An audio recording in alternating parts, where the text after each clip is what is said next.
আসসালামু আলাইকুম। কলা বাগানে গিয়ে দেখি গাছে অনেক বড় একটা থুর হয়ে আছে। সেটাকে কেটে আনলাম রান্না করার জন্য। তো আমার শাশুড়ি আমাকে বাছতে সাহায্য করতেছিল। প্রথমে এই থুরের ভেতর থেকে ফুলগুলো বের করে নিলাম।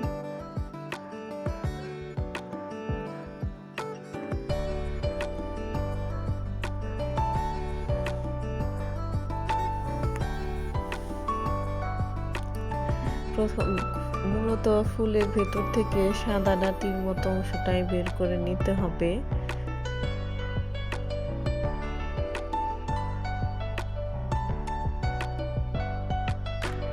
এই কচি কলার অংশটাও আমি নিয়ে নেব।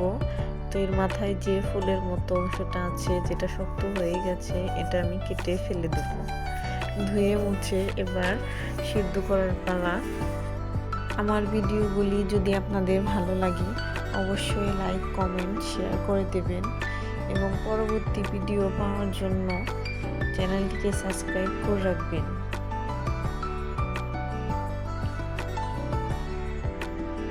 এরপর শিলপাটায় হালকা করে ছেঁচে নিলাম।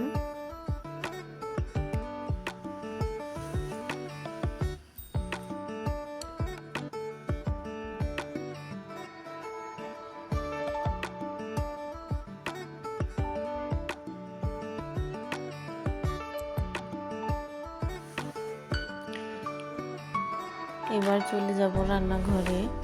রান্নার জন্য রেগুলার তেল, যে সাদা তেলটা আমরা ব্যবহার করে থাকি, সেটা, পেঁয়াজ, কাঁচামরিচ এবং স্বাদ মতো লবণ দিয়ে একটু নেড়ে চেড়ে নেব যাতে পেঁয়াজের কাঁচা ভাবটা চলে যায়। এবার দিয়ে দিলাম হলুদের গুঁড়ো এবং লঙ্কা গুঁড়ো।